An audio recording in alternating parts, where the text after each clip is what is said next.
Ito po ang nangyari sa amin, sa aming tindahan. Maglinis po tayo early in the morning. Dahil po sa linog.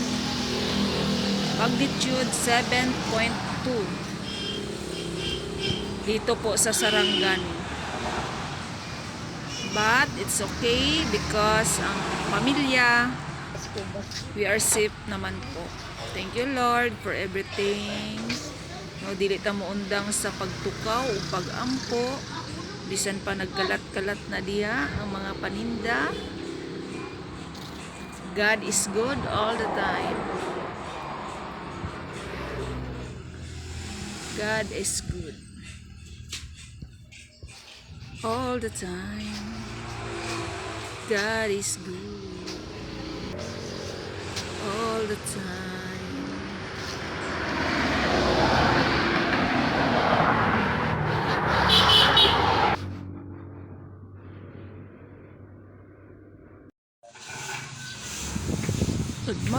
Good morning again. Aking pagtugod sa pagtulong karong gabi. Sinta ka sa akong sugado ng Ginoo sa kasiunang awit.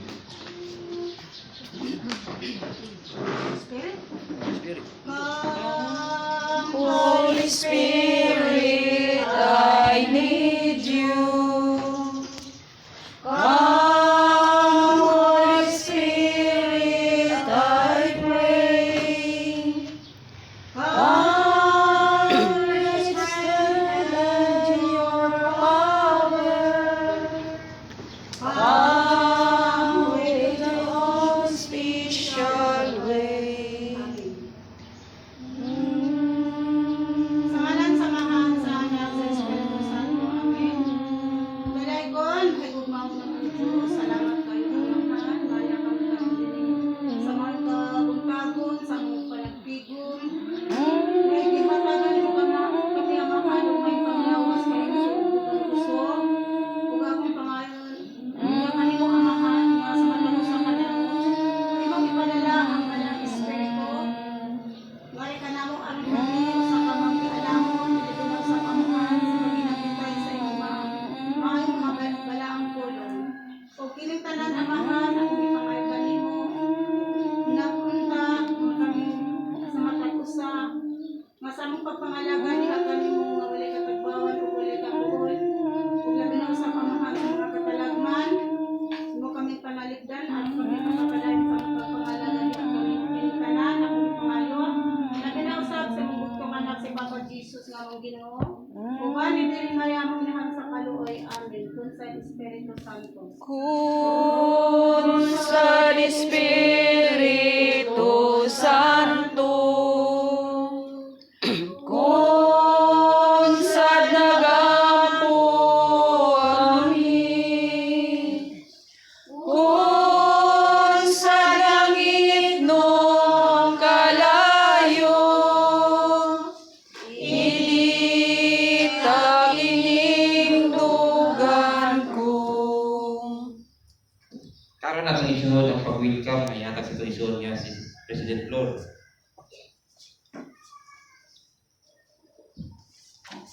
May buntag kanatong tanan. Mayong buntag. Karong buntaga ani kita ang paminaw sa balaang pulong o ginawat unta mga usa kanato nga kini ato ang pamalandungan pag-ayo o sa matag usa atong pagahuptan ilabi na diha sa atong pagtuo welcome ko kanang tanan ug may buntag pag-usab. Salamat. Salamat. Karon na tumawiton ang mga pulong. Ang mga pulong mo, O Ginoo, magigon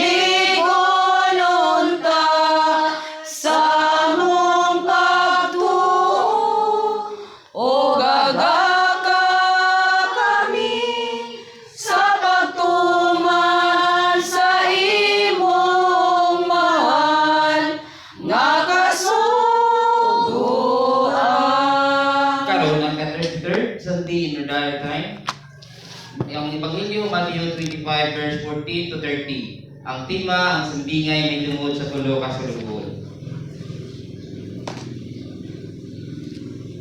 Karon atong nga damo naman ang pagkalinos o paminaw sa pulong sa Ginoo o pagbasaw sa kaligsuon nga sa Sister Aero.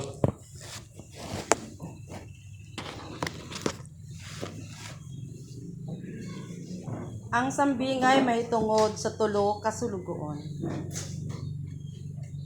Kay ang paghari sa Dios sama sa usa ka tawo nga mulakaw ngadto sa laing dapit.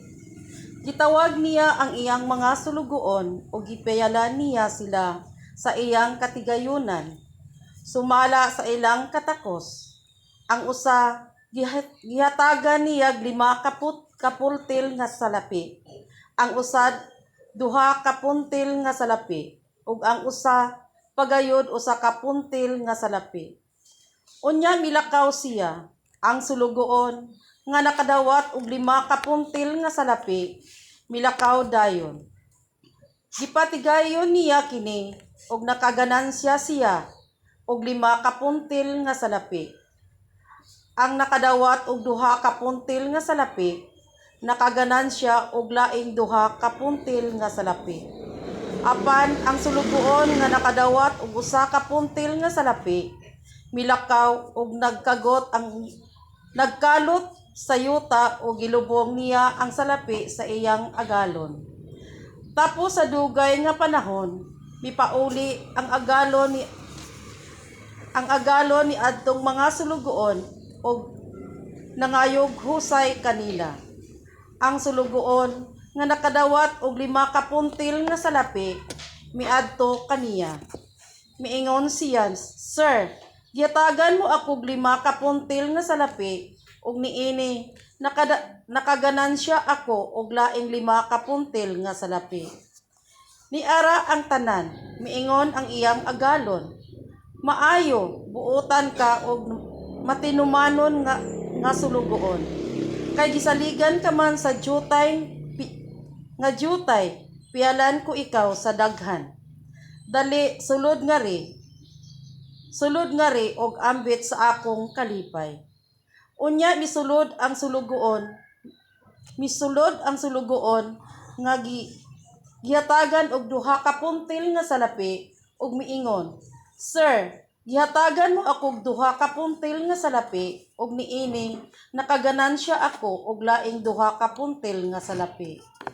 Ania ang tanan, miingon ang iyang agalon, "Maayo, buotan ka og matinumanon ang sulugoon.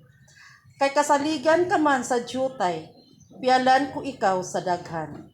Dali, sulod nga ri og ambit sa akong kalipay." Unya misulod ang sulugoon nga nakadawat og 1 ka puntil nga salapi ug miingon, "Sir, nasayod ako nga istrikto ka kaayo.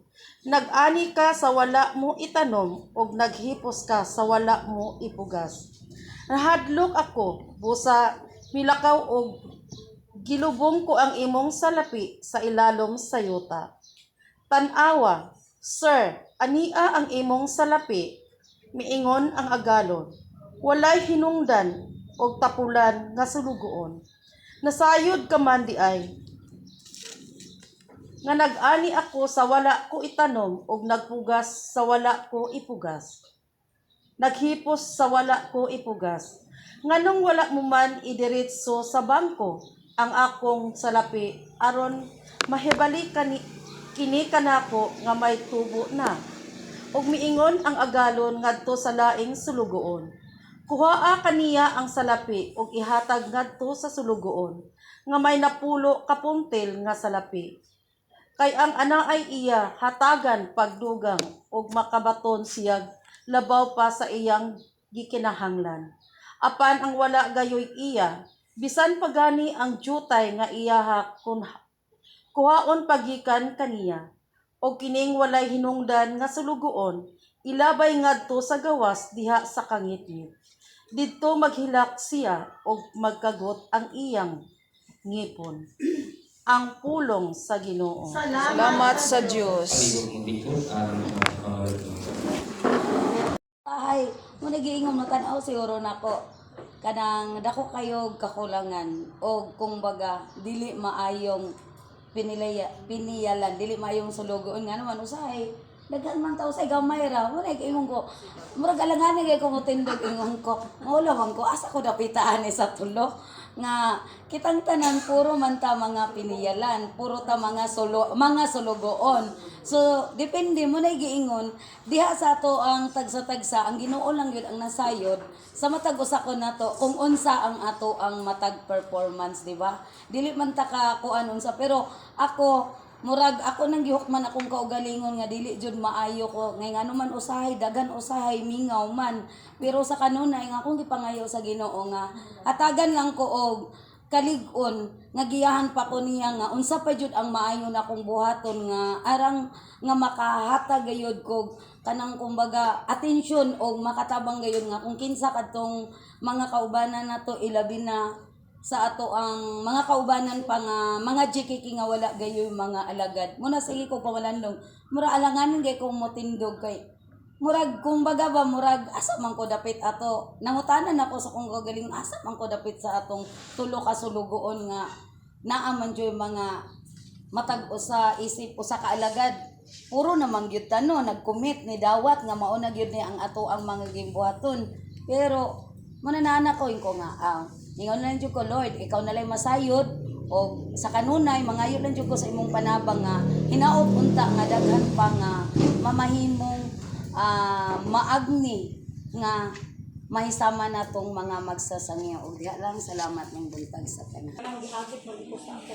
Mayong buntag usab.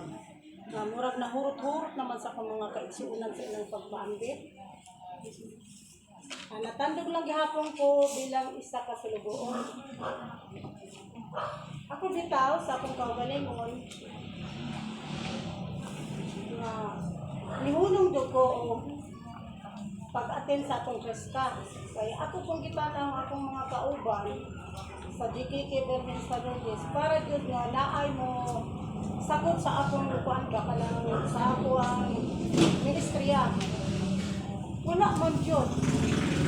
So, di ako para kaya ako lang yung gipangayo sa Ginoo nga. Ikapon unta sa Ginoo ang kasing-kasing sa akong mga membro sa Berlin sa Lourdes nga unta nga akong obligasyon nga akong ministeriya nga kiska alagad nga naon pay mo puli na ko kay daghan naman gud ko nga akong gikuan ang akong gisagod nga mga ministeriya. Kuan ko kanang liturgy extraordinary director nga kung anak ay daghan nakaayo ba nga mo to nga wala jud sila wala jud niliho mo to nga nimo ko karon nga ako lang ipangayo sa Ginoo nga buligi lang jud ko Ginoo ga ako man gipaabot si padre ingon man si padre po nga ang tusa lang usa nakti mo na mission nga gihatag sa Ginoo nimo nga naglupod-lupod nga mga kuan gibuhaton. Kaya naman nimo di bata pa man ka uy 3. Di bata diri uy kuan ako 3 sa 63 na ko. So, atin ha ko rin pa kamay tumululos pa di ba mo. Kalbano pa ko. Sa kalbano ko gibutang ang ulo tulong ko kayo. O sa mga nga karon natambod ko. Ako na lang juning paningkamutan nga usap ko ka sulugoon. Isip magsasangyaw sa among GKT Berlin sa Lourdes ko ang lain naglihok. Mao na nga paningkamutan nandun nato nga usahay ang ako mga unit dili magkrista. Mao na duulan ko nako magkrista ko sa usahay naman ako ano katutulog na ko sa unang unit. Wala ang sus, kung napakaging batong mga pangatsi, napayudo sa amo ang nagpatambal, usay balibaran ako, na ako mahiubos, na ako inaato lang sa magulang, kay maura man ang tambala, kay para sa kuwara na sa aking bala. Gibiyaan ako, pag man sa ng Lourdes, nga baliki dahil, kay mission din naghatag sa Ginoo mo. Maunay, mong mission, ibalik ko nihilak in town ang katong babae nga taga-kablakan, yung bata nga kuan ka nang sa pangalan ang kanang panugkan ba ka ng dalak o hilak siya ni kuday kanang magkis ka magbiday na kuan ba tulo ka unit ako ng kuan na kanang akong lutaw-lutawon ron niya Nagpaabot sila na ako, na ito na maguday. Ako nga, nagpaabot ito na ako. Nauli ko nag-istorya na ako. Nagpapot yung bata. Pakasilihan na ayaw.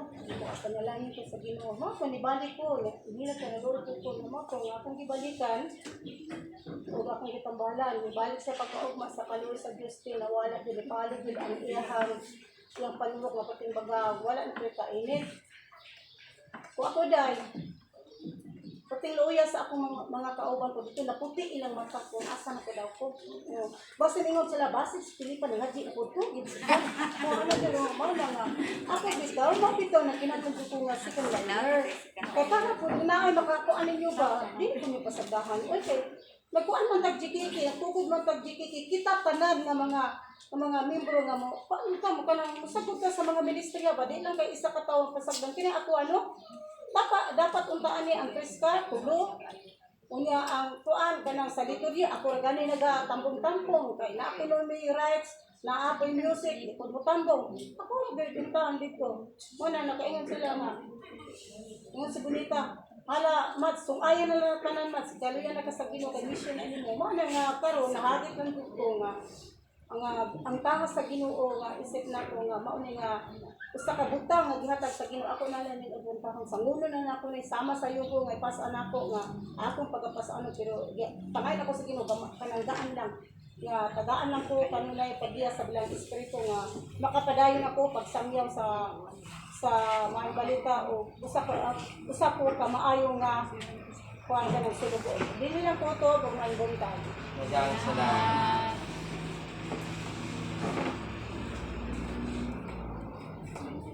Aman kung pag-usap doon.